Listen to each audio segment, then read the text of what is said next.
Hello, everyone. Welcome to week 3 of Beyond the Green Golf Podcast. I am your host, Brian Mahoney. Just want to start off by saying thank you to everyone who tuned in to last week's video. Really appreciate all the support, the feedback I'm getting. If you guys can please continue to subscribe, comment, like my videos, that's all greatly appreciated. And I did have one question last week on what it exactly is, what would subscribing to my channel do. It pretty much just, once you click on the subscribe button below my video, it pretty much just makes sure anytime I post a new video, you'll be notified of that. So it also really helps me out going forward. The more subscribers I get, the better it is for me going forward and getting a bigger following and to get some more views on my videos. So really appreciate that. Also, if you guys missed the first 2 videos on my Twitter, if you guys go to my Twitter, Beyond the Green Golf, there is a link to my YouTube page in my bio on my Twitter. So go to Beyond the Green Golf, follow me on Twitter, and if you missed my first 2 videos, you can find the link on there. Okay, so I want to do, as always, follow the kind of same routine as the first 2 videos. I want to do a review of last week. The Honda Classic, we had a great week last week. Got to start off by saying congrats to Sepp Straka on getting his first PGA Tour win. That was definitely a pretty impressive win there. He birdied 3 out of his last 5 holes to win the tournament. And to do that through the bear trap at the very end, which was the toughest 3-hole stretch, or one of the toughest 3-hole stretches on the golf course, 15, 16, and 17. To get through that, as well as birdieing the last hole in the pouring rain. Started pouring on Sepp after he took after his tee shot, after his drive. He's walking to his ball in the fairway, and all of a sudden the rain just starts pouring down on them in Florida. So made it for a little bit more of a nerve-wracking approach shot into 18 with the tournament on the line. Knew he needed to most likely get a birdie to win.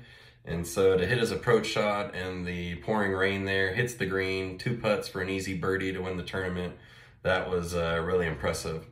Also wanted to make a comment. It was really cool to see his college teammate, Keith Mitchell. They both went to Georgia, played golf at Georgia together. Keith Mitchell was waiting for Strep on the 18th green, standing there in the pouring rain, getting drenched. But he wanted to be there to root on his college teammate and see him get his first win of his PGA Tour career. So that was a pretty cool moment to see. So good on Keith Mitchell there. To go over to the 7 golfers, just want to talk a little bit more about the 7 golfers that I kind of did a more in-depth review of last week. Once again, we had another amazing week with our picks. I kind of followed the same process. I chose seven golfers. The first 2 weeks, picked out 7 golfers. And this last week, 3 out of the 7 golfers that I chose finished in the top 5. So we're getting pretty close there. We've yet to have one of our golfers cross the finish line and get the win, but we are getting pretty close there. So Berger, yeah, it was pretty tough. Berger started off on Sunday with a 5-shot lead and just could not close out the win.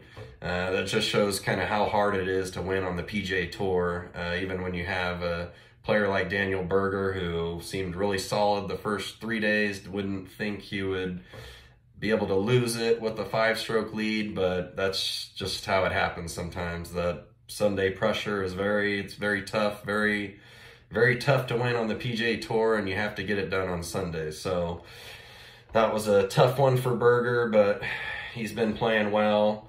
Oh yeah, and I have to give a little shout out. This is my Berger collared shirt here. Saw this online. It's pretty out there, but I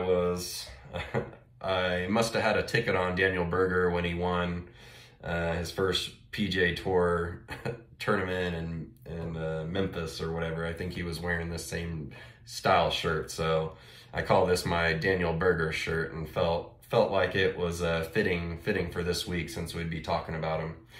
But yeah, it was really tough. I thought we were gonna have one of our golfers across the finish line with 12 to 13 holes to go. We had Berger in first place, Lowry in second place, and even my long shot, Adam Svensson, 125 to 1 odds. He was in third place. And we had 1, 2, and 3 with 12 holes to go, and we still didn't get one golfer across the finish line. Even more on to that, we had Shane Lowry with a 2-shot lead with 7 holes to go, still couldn't get the win. Shane Lowry parred out his last 7 holes, got par on all his last 7 holes.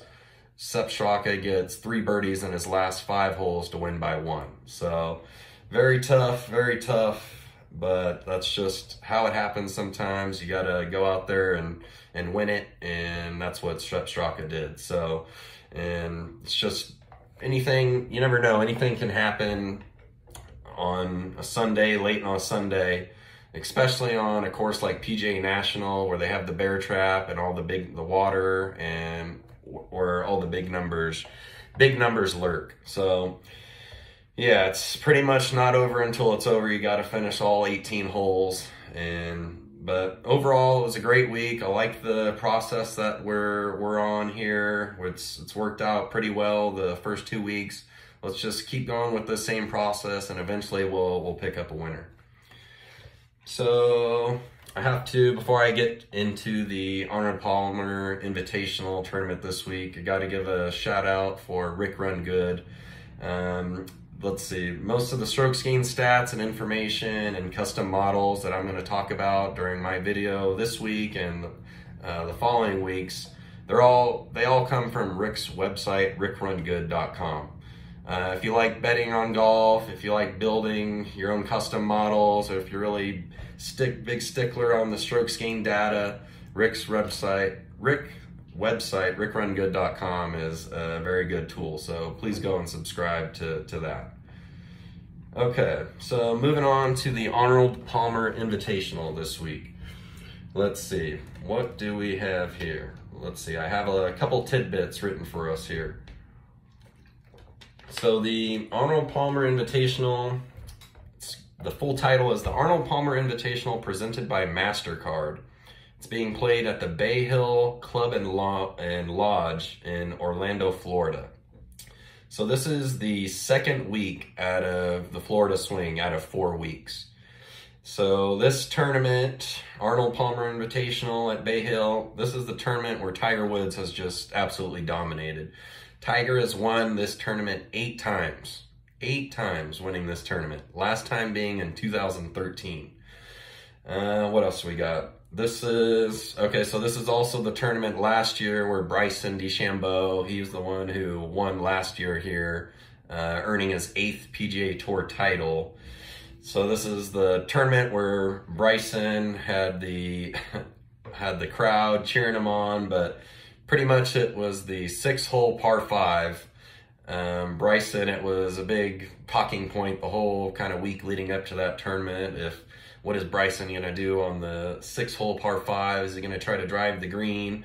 Pretty much it's the layout of the hole. Most of the golfers, pretty much all the golfers in that tournament that week were taking a more safer approach and going to the right and kind of avoiding the big drive over the water. But Bryson, with his new driving and how far he's able to go and the crowd pumping him up, Bryson decided to take that line over the water towards the green. Bryson, so he actually did it twice over the weekend. I'm pretty sure it both led to birdies. But his drive went over 370 yards, clearing the water. And that was the one where as soon as Bryson hits it, he could tell he crushed it, and he just kind of goes, yeah, go, get over that water, go ball, go ball. And so, yeah, so that was a pretty cool moment to see. Let's see. So Bryson that week, or last year at this tournament, he led the field in strokes gained off the tee and in driving distance at 321 yards per average. So no surprise there that Bryson played well off the tee and won that tournament. So let's see here. So I'm gonna go into course conditions and a field breakdown. It's definitely a great field this week. Fortunately, just talking about Bryson actually had to withdraw from this week, so he's not going to be able to defend his championship here. But yeah, Bryson is still dealing with wrist and back injury, so he had to withdraw. The other person to withdraw was Jason Day. And then I have written down here, this is the second strongest field of the year, right behind the Genesis Invitational. Okay, so let's see. Once again, this is going to be another tough test this week. It's a long golf course, tough golf course. From what the research I have done this week, let's see here, the rough is really thick. I'm sure I've seen on Aaron Wise's Instagram and other people, Amanda Rose on Twitter, you just pretty much go up to the rough, drop a ball in there, and it's one of those type roughs where the ball just kind of disappears. So definitely gonna have to be pretty accurate off the tee this week. Let me see here, what else do I have? Water, another Florida golf course that has a lot of water. Not as many as last week, but on about half the holes here. So about 8 or 9 holes probably at this course, there's water lurking out there. The other big factor this week is we're on Bermuda greens, and it's really fast and firm greens. So you're gonna have to, it's going to be a tough test putting this week and trying to keep the golf ball on the green. The other tidbit is there are 4 par 3s here, and all of them are over 200 yards. So let's see. The other stat I got here about that 200 yards is Bay Hill, and this is from Justin Ray Golf on Twitter. If you're not following Justin Ray on Twitter, go follow him. He has great info and stats. So he says here, Bay Hill has yielded more approach shots from 200 yards away or further than any course on the PGA Tour since 2016. Okay, so you gotta be pretty well. You gotta be a solid hitter with your long irons this week. That's gonna be a huge factor. The other, Torrey Pines is a course that people are using as a comparison course. But after kind of looking into all the factors and seeing what you need to be good with this week, especially with your long irons, the firm and fast greens, it really reminds me a lot of Riviera Country Club 2 weeks ago. Obviously, it's a little bit different. There's not water at Genesis, but I mean, you have all the tree-lined holes, and so you got to be pretty accurate off the tee. It's a longer golf course, so you have to be great with your longer approach shots. And then the greens that week at Genesis were super firm and fast. So all those together, it just really reminds me of this week. So pretty much without doing any research, like just right off the top of my head, I just started thinking, all right, who played well at Genesis? Who hits it well off the tee?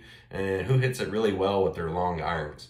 So pretty much I just wrote down these 7 golfers on a little iPhone note. And these are the 7 golfers that I wrote down. First golfer is Rory McIlroy. Second golfer, Victor Hovland. Third, Will Zalatoris. 4, Paul Casey. 5, Adam Scott. 6, Hideki Matsuyama. And 7, Matt Fitzpatrick. So let's see here. So pretty much I'm just going to stick to the same process. I believe it's been working. So let's just stick to the same process as we did the last 2 weeks. So we got Jon Rahm is the favorite this week at pretty much 7.25 to 1 odds. So you bet $100, you get $725 back, or you win $725. So there's no confusion. Jon Rahm, he's the #1 player in the world. #1 player in this field. According to Rick's Rick Run Good's power rankings, over the last 50 rounds, Rahm is gaining 2.07 strokes gained total per round. That's well above the next closest person. The next closest person in this field, according to Rick's power rankings, is Sungjae Im, gaining 1.43 strokes gained per round.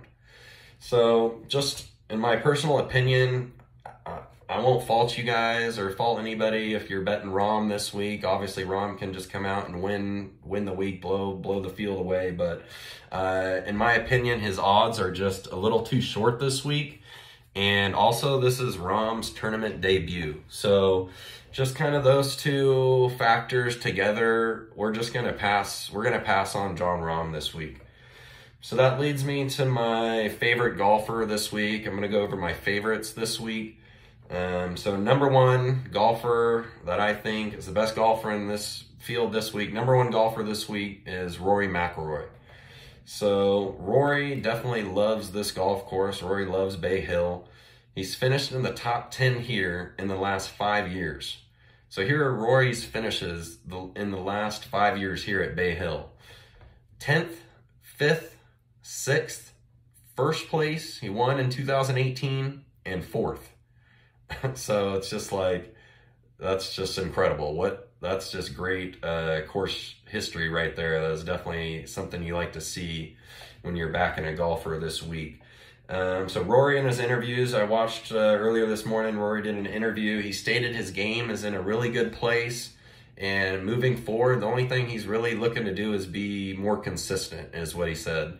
He pretty much explained he finished T10th at the Genesis Invitational, and said he really didn't do anything well like that week. So that just shows like how good Rory is, and those top echelon players is that even when they don't have their A game, they're still finishing kind of in the top 20, the top 10 of those weeks. So another tidbit I saw, this is according to Phil Allen TFG on Twitter. These are Rory McIlroy's ranks at Bay Hill since his debut in 2015. Minimum 12 rounds played. Scoring average at Bay Hill, Rory, first. Number of rounds in the 60s, first. Strokes gained total, first. Strokes gained tee to green, first. Birdie to bogey ratio, first. So it's just incredible, the kind of stats and history that Rory has here. All of that leads to liking Rory this week. I've also seen videos of Rory. He's the first one out on the range this week, and that's always good. Shows he's definitely taking it pretty seriously. So I believe all signs are pointing to Rory having a great week this week. All right, the next golfer on my list is Viktor Hovland. So Viktor, obviously, when you're thinking of ball striking and long irons, Viktor was one of the first players to come to my mind. So let's see, Viktor, he finished 4th at the Genesis Invitational. In Rick's power rankings this week, over the last 50 rounds, Viktor Hovland ranks 3rd in the field this week with 1.38 strokes gained total. That is just ahead of actually just ahead of Rory McIlroy at 1.37 strokes gained total over the last 50 rounds. Another stat for Viktor that points well for Viktor is Viktor is 2nd in this field in ball striking over the last 50 rounds. The only thing that worries me about Viktor this week is that he doesn't have a finish better than 40th place here. So that just worries me a little bit, but it's still just with how well Viktor's been playing recently and how great his driving is off the tee and his ball striking. It's really hard not to like Viktor this week. So Viktor is my second favorite golfer this week. Next golfer on the list is Will Zalatoris.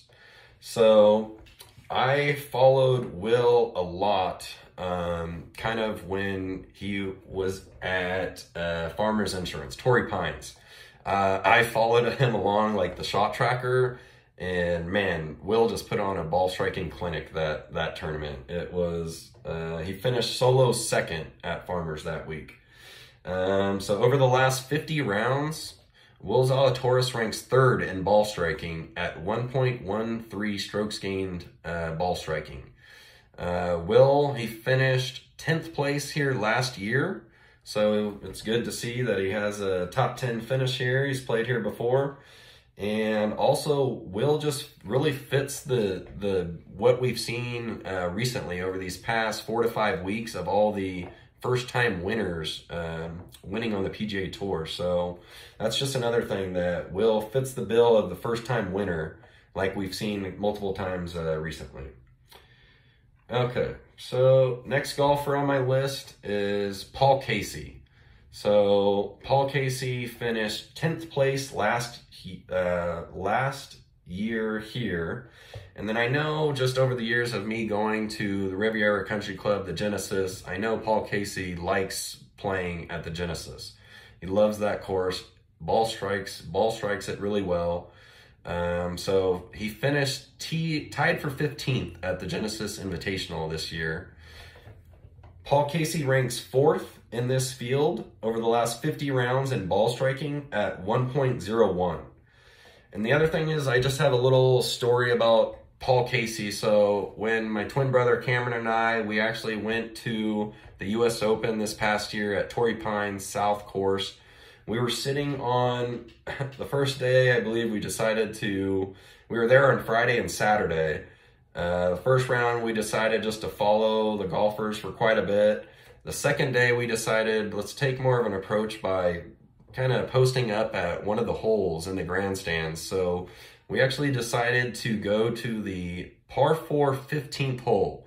It's the one where it has the perfectly placed tree just right off the right of the fairway.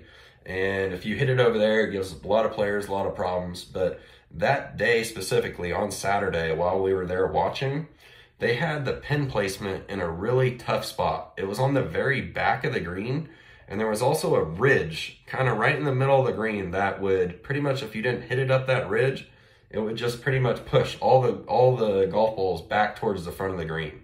So we sat there that whole entire time watching multiple groups come through, and the only person the whole entire time that I was watching that was able to get their ball up on the top tier of that with that shot was Paul Casey. And I do remember he actually sunk his birdie on top of that. So a great way to finish off a great shot by making that birdie putt. So that just really stuck with my head this week. And I know Paul Casey just great ball striker. So definitely like some Paul Casey this week. Next golfer, Adam Scott. So Adam Scott, obviously great off the tee, great with those long irons. He finished 4th at the Genesis Invitational. Adam Scott has multiple wins in the state of Florida already, so he plays well in Florida. He ranks 6th this week in Rick's power rankings over the last 50 rounds with strokes gained total of 1.19. So the only thing about Adam Scott this week is he does not have great course history here, so that's the only thing that worries me. But what I do like is with the firm and fast greens, what I've heard before is someone like Adam Scott who struggles with putting or time to time struggles to get the ball to the hole. I really like the fact that we have the firm and fast greens this week. So I really think that's going to neutralize a lot of people's putting, and that should help Adam Scott this week. So all those factors combined, it's hard not to like Adam Scott this week. All right, second to last golfer we have is Hideki Matsuyama. So Hideki obviously is known as a great ball striker, really struggles with putting, but great ball striker. So in the last 5 years, Hideki has never missed the cut at Bay Hill. So that's great to see. You want to see someone that obviously has great course history. That's always another bonus, always another positive. So Hideki also finished in the top 40 at both the Genesis Invitational and at Farmers Insurance this year. And then the other thing is on approaches from on approach shots, since this tournament course obviously has the most approach shots greater than 200 yards out. So I looked up the PGA on PGAtour.com on their stats section. They have on approach shots from 200 to 225 yards out in the 2022 season, Matsuyama ranks 11 on that list out of the whole PGA Tour. And so that is just great to see. You're going to need to use a lot of your long irons this week. So that's another thing I really like about Matsuyama. And then kind of similar to Adam Scott, same thing with Hideki. He kind of struggles with the putting. So I really like the firm and fast greens this week. I think that'll help out Hideki a little bit. Get him a little bit, sink a couple more of those putts. And last but not least, the golfer that I have chosen this week is Matt Fitzpatrick. So Fitzy, he definitely loves this course. In the last 3 years here, Matt Fitzpatrick has finished in the top 10 every time, the last 3 years. He's also been playing well recently. He has a 10th. He finished 10th at the Waste Management Phoenix Open, and he finished 6th at Pebble Beach. And then also, I remember Matt Fitzpatrick, he played well at the Genesis Invitational the year prior. So all those things you definitely like to see. And then also similar to Hideki, with the approaches from 200 to 225 yards out, Matt Fitzpatrick on that same list, he ranks 6th. So Fitz ranks 6th on that list, and Hideki ranks 11th. And then the other thing I really like, obviously it's not a secret, but Fitzpatrick loves Bermuda greens. And that's what we have once again this week, and is mainly throughout the Florida kind of golf courses, is the Bermuda greens. So this is according to Fanshare Sports on Twitter. The field leaders in strokes gained putting on Bermuda greens since 2019-2020 season for the Arnold Palmer Invitational, minimum 5 events, Matt Fitzpatrick leads that kind of custom model putting on Bermuda greens at 1.09 strokes gained. The next closest person on that list is Christian Bezuidenhout at 0.88.